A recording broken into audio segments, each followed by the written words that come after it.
This is the You Can Learn Chinese podcast. For everyone who's trying to learn Chinese or reaching for the next level, you came to the right place. I am your host, Jared Turner, and they say 95% of wildfires are started by humans, which tells me there are a handful of bears out there that know how to use matches. My co-host is John Pasden, and he started wearing 2 watches so he could have a little more time on his hands. Let's get to it. Hey guys, this is Jared Turner joining you here from Utah in the United States. Hi everyone, my name is John Pasden. I am in Shanghai, China. Hi. All right, John, we are staring down the barrel of spring here in the Northern Hemisphere. Sorry for all you people down there in the Southern Hemisphere. And I know it's a time where people are re-examining at this time, often New Year's resolutions, and want to get back into studying Chinese. Yeah, they might be in the mood to try something new. They might be ready to renew some habits that have kind of lapsed. I'm actually trying something new right now, Jared. I've got new headphones for this podcast. New headphones? Oh, do tell. Actually, I should ask you because you recommended them, but they're pretty nice. I did. They're Bayer Dynamic. Was it the X7000 something? So anyway, they're good headphones. So I hope you're hearing me even better now, John. Yeah. So today we do have a topic related to Chinese learning, of course. And this is one that I think often gets neglected or gets strangely kind of discouraged, but it's the topic of translation. Well, John, I would actually venture to say that there's people that don't even know that this is discouraged and they might be doing it. And this is their main method of learning Chinese. So let's break this down. Yeah, let's start with a little history lesson because translation does have kind of a special role in language learning over the centuries. Because, language learning used to be something that happened, but it was not like a science. It wasn't something that people researched how to do better. And so that science of learning languages has evolved. And the place that it started, especially in the European tradition, like studying Latin and Greek, the classics in Europe, that was called the grammar translation method. And it focused on the classics, these works from, Plato and whoever. You learn the grammar by translating into your native tongue from these target languages, these classic languages.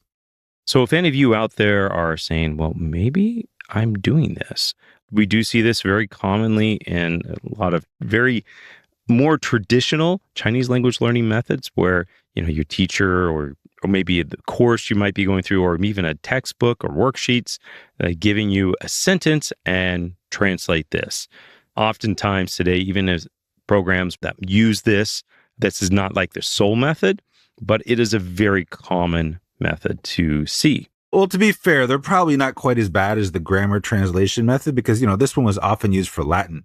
And Latin, at the time that people were studying it, it was already a dead language. So they might have read from the textbook a little bit, but it wasn't really for communication. So the grammar translation method is kind of thought of as language in the absence of communication. Or if there's any communication, it's just between the text, these dead people that wrote the text, and you. It's not between 2 living people. You have dead people writing texts. What is this? They're dead. Necromancy. The texts live on. Yeah, so anyway, eventually people realized that this grammar translation method, where when you're applying it to a language, which is not a dead language, it's a living language, and you actually do want to talk to people, well, focusing solely on grammar translation maybe doesn't really help you achieve that goal. Well, before we move on, John, maybe you could give us a really kind of good, clear example of what this exactly looks like. All right. So typically you'd have a textbook, and the textbook is probably not like, the complete works of Homer. Kongzi, right? It's probably Confucius passages, from these classics. And maybe you've got a word list, you've got grammar notes. It's actually very similar to what we see in a lot of modern textbooks. But the big difference is that, there are not dialogues that are focused on modern conversation. It's only this text, and it's not meant for communication. And the grammar and the vocabulary focus is extensive. It's rote learning. And so you might have the thing where the teacher calls on students to like read a sentence out loud. But again, it's not focused on communication, and they might have them translate it or explain what something means. And it's all about grammar and vocabulary. I'll extrapolate that a little bit because I do see this in classrooms as I've had the opportunity to be in different areas of the country and the world and be in classrooms where Chinese is being taught. We do see this, and it's often the case of where a teacher is putting up on a projector a sentence or a paragraph, and it's like you're breaking it down and you're translating it. They might have you write it down and then try to translate it, and you'll spend maybe a whole class period just on like a sentence or a few sentences or maybe just a paragraph with a real focus on the translation. You'll also have that where there's different shades of it where, hey, we're not necessarily just translating into English. We're also just trying to understand it in Chinese. And this isn't exactly, I guess, John, you're right, the full grammar translation method, but it's a bit of a derivative. I would say an improvement, but it's not like the full, far one side of the spectrum of the grammar translation method. Yeah, so there are definitely echoes of the grammar translation method living on. But typically, if it's very similar to that, then there's not a lot of focus on communication. So you can imagine, like in modern times, some people are like, hey, I want to actually communicate with people. Maybe I should be learning sentences that help me meet people and talk to them about things that I care about. And so there was a reaction against the grammar translation method, and it's typically called communicative language teaching. We talk about Stephen Krashen. We talk about comprehensible input, things that people can understand. And so this new approach is very much focused on communication over translation and just grammar all the time. So I guess it's kind of like on the one end of the spectrum, we have this grammar translation method. And on the far other end of the spectrum, we have this communicative language teaching concept. And so, John, what side are you on? Well, the communicative language teaching taken to the extreme, it kind of sees translation as a crutch. And you should be, as much as possible, thinking in the target language. And if you can't think in the target language, then just make it simpler and have the appropriate context and just, kind of focus on fluency and just reacting and using what vocabulary you have. And, this is all good. It's especially good in the early days of the language when you want to get a feel. But there might come a time, especially if you're in the target language country, like suppose you're in China, and you really want to say something, and you try and you fail, and they don't understand what you mean, but you really need to learn how to say this one thing. And sometimes you just got to translate what you want, learn how to say that, and then carry that forward along your language journey. Yeah, so I think what we could do here, John, is kind of chart that middle of the road, more balanced approach on how translation can and maybe also doesn't help you in your language learning. Right. So this idea that, if you translate, you're doing it wrong, that's not necessarily true. Although if you're only translating, that's your only method of learning, and you actually do want to learn to talk to people, then maybe you are doing it wrong. Yeah, so I think, translation, it's a tool. It's definitely a useful tool. It can be a crutch, right? Especially, I think, at the early stages, John. You have to do translation. It's hard to go full 100% immersion in that language with no other context to, hang on to. I mean, if that were true in all instances, we probably would have deciphered hieroglyphics, a lot sooner. Maybe that's a bad analogy. But I think, translation, it definitely has its place. Well, you can look at the example of kids, learning their first language. And, they have the context, they have the motivation. When presented with the language in a simple way, they can acquire it without any translation. Yes. But as an adult learner, you might not want to learn exactly that way. And so translation does have its place. But what about this idea that translation is always word for word? Like if you're trying to translate, then you're going to try to find, a word for word match, and that's going to often fail. So translation is doomed to fail. That's not really true either. I agree. There are some things which translate word for word. I mean, long time no see, 好久不见. I mean, that English phrase is a direct translation of a Chinese phrase. But I think there's sometimes it does fail, right? One funny example is in my kids are in Chinese dual language immersion programs here where we live. And the kids go around, they have an insult in Chinese that they've translated into Chinese. And that is 屁股头. So literally butthead. And and I'm like, okay, yeah, it says butthead in Chinese, but you say that to a Chinese person, they're like, what? What do you mean? Like your head is a butt? It's not an insult. I'm like, you got to go around, you got to say bandan, you stupid egg. And they're like, well, that sounds dumb. Like a stupid egg. I'm like, yeah, but that's kind of the equivalent insult in Chinese. Right. Or something like 猪头, which is, pig head. And that just kind of sounds not that insulting. Kind of more stubborn than like demeaning, right? Yeah. But actually, when I was at that level, I find that translating word for word, knowing what it actually means, translating word for word, I found it helpful. So like, you have the Chinese sentence, you translate it word for word, and then below that, you translate it into natural English. Like if you have like a 3-line method, or maybe 4 lines because you have pinyin on top of the Chinese characters. I always found that was useful because although it sounds really funny when you translate it word for word, when you do that enough, you just kind of get a feel for this interlanguage as you're translating. And I feel like if you know what you're actually trying to say, you know what the fluent English is, and you don't pretend that it's this weird thing in the middle, it actually does help you get there. Yeah, I agree with that. Something that has helped me, John, was learning Chinese, was sometimes, like I said, translating it word for word into English, even in incorrect English grammar, right? So that would help me to understand the grammar in Chinese early on. Be like, oh, okay, I see now how that's. And so, especially at those early stages, you are doing translation in your head. I think it's going to be very difficult not to do so. And so if you understanding how to be structured in Chinese, and you can sometimes structure that in incorrect grammar in English, that helps you to also now think about how you would properly structure that in Chinese or whatever your target language is. Yeah. So for example, when I was just learning Chinese and I was learning this expression, 有没有, then I would translate it in my head as like have, not have. You have not have boyfriend. You have not have time. And then I needed to do that to like just get into the normal pattern. And, eventually you stop doing that, obviously. But I found it helpful. 100%. There's also this other, I think, far end of the spectrum of saying, hey, Google Translate's bad. Or, whatever machine translation you're using. Nowadays, a lot of people are using AI for translation, which does a really good job. So translation is bad. All right. And so you shouldn't be using this translation stuff to, as a crutch or whatever. Now, okay, absolutely.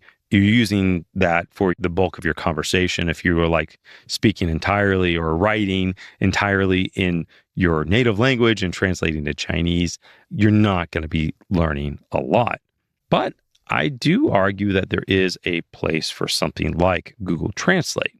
So there are times where I might have a more complex idea on what I want to say. And something I have found helpful, and I've come across other people too, where I might actually go ahead and just type that out in English and put it into Google Translate and see how it translates. Now, one of the things about machine translation, sometimes it lacks context. AI is a little better at that, but it doesn't fully understand the context of what you're saying and perhaps the tone that you want to express in Chinese. But that translation coming out, it gives me another, oh, okay, that's a way I could say it. And so there are times where I might use Google Translate and then I'll adapt it, or I might swap a word out there that's maybe more fitting for, the intent or the tone that I want to set for that conversation. Wait, so what situation are you talking about? Are you talking about like an email or a text or like a live conversation? Are you like, hold on a sec, and you pull out your phone and go to Google Translate? Like, what do you? Yeah, usually this is like WeChat. And so, I do business. I do a lot of, international trade and stuff. And so sometimes I'm like, okay, how would I say this? How would I pull this together? And that's where Google Translate might come in. I'm like, oh yeah, but John, out of any times I do that, I mean, it's maybe one time out of 10 where I'm actually, okay, yeah, that's right. And I copy and paste the whole thing. But it's also useful too if you have a phrase or there's something you've been trying to say and maybe you haven't been able to really get your meaning across, that you're using this offline, if you will, before you get into a live conversation. Yeah, the way I see it also, though, if you're having these conversations, and I did this a lot too. I did a lot of texting back in the day. It was QQ. Oh, yeah, I remember that, man. I was there. Yeah, these chat clients. And I would type it on my own because, we didn't have Google Translate or AI back in the day. And then later on, I would check it with my tutor because I think that you really do benefit from putting the sentences together yourself and then seeing the effect. And if you have an unintended meaning, you're going to learn from that. If they don't quite understand what you're saying, you're going to learn from that. And also, if you're not putting together the sentences on your own and you're just going straight to Google Translate or AI for every sentence, then sure, you're going to have a fine conversation. Probably, there might be some weird translations, but it's going to be mostly okay. But then when you go to have a conversation, you never had this practice of putting these sentences together in real time, and you're just going to be way slower. So sure, chatting is not the same as speaking, but the practice of putting together these sentences, of, building out the grammar of the sentence, that helps you. And it does carry over into speaking. 100% agree. And, you also bring up the good point of the other side of translation where, okay, I'm talking about, hey, I'm trying to communicate properly in Chinese. So I'm maybe translating my ideas into Chinese. But same thing when you have something that's written or spoken or whatever and translating that into English. So that's helpful at times too, because almost every learner in Chinese at some point where, hey, I know every character that you wrote. And I maybe even know every word that this person wrote, but I don't understand what they mean. That's where Google Translate or AI can actually help out in those instances.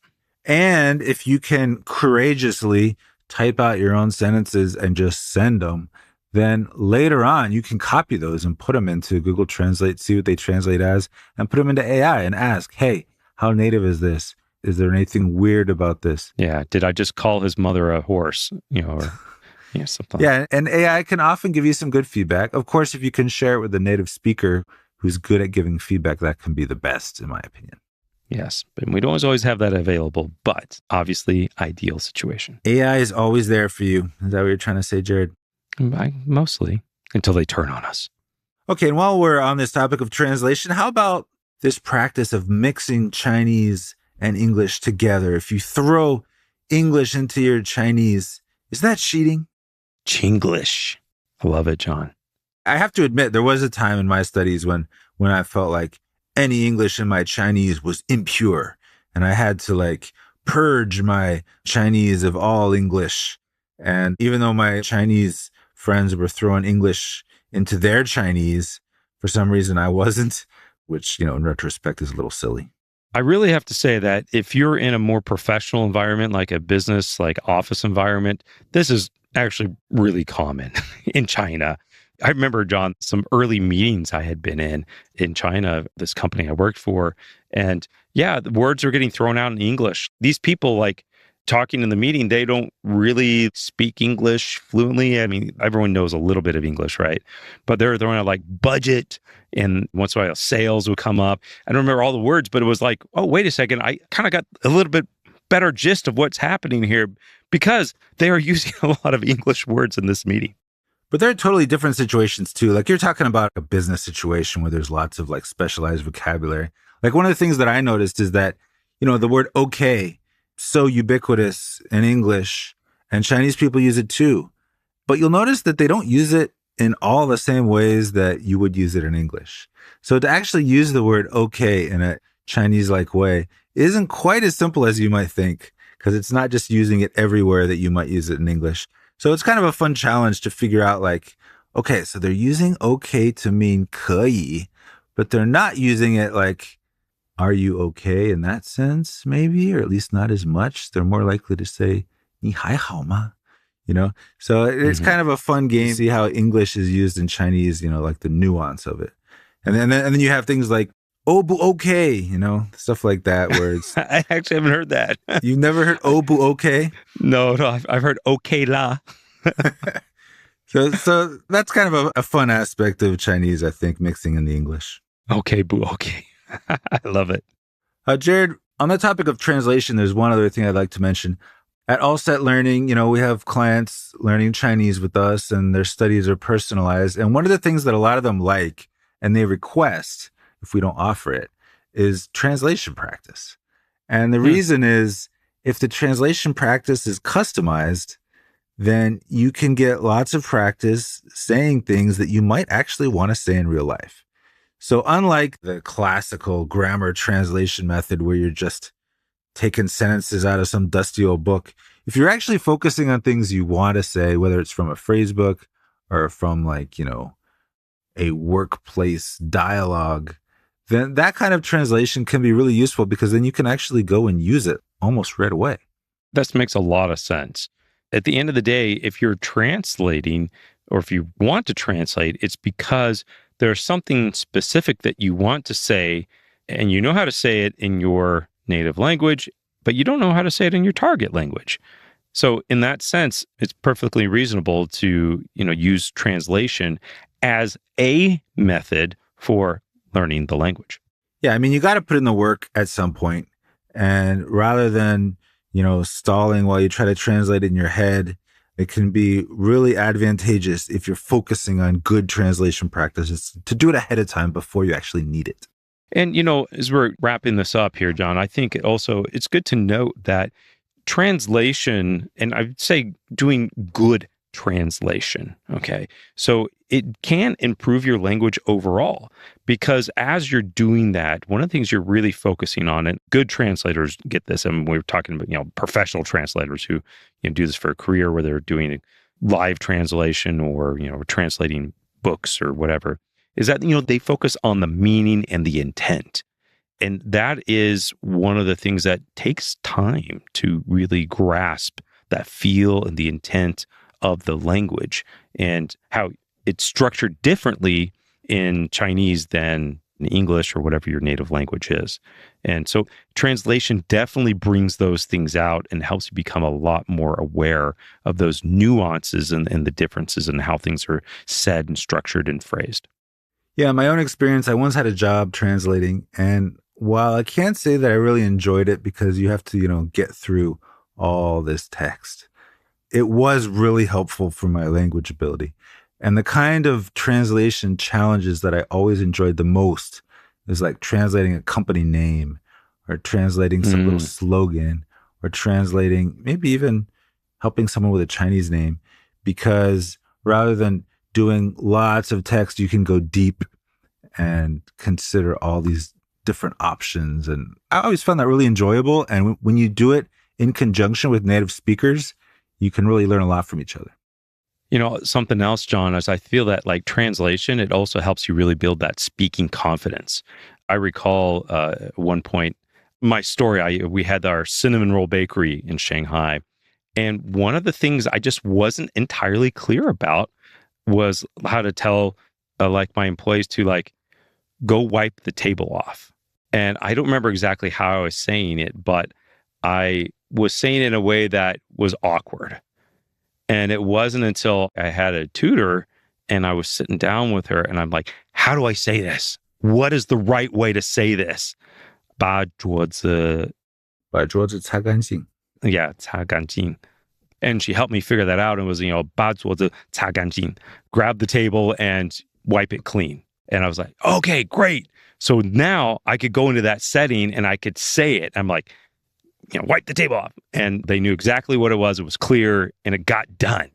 And so there's instances like that where if you do translate something it's very specific you're trying to do or something you want to say, and now this is how I say it in the language because you had that translation aspect, then you can speak with a lot more confidence.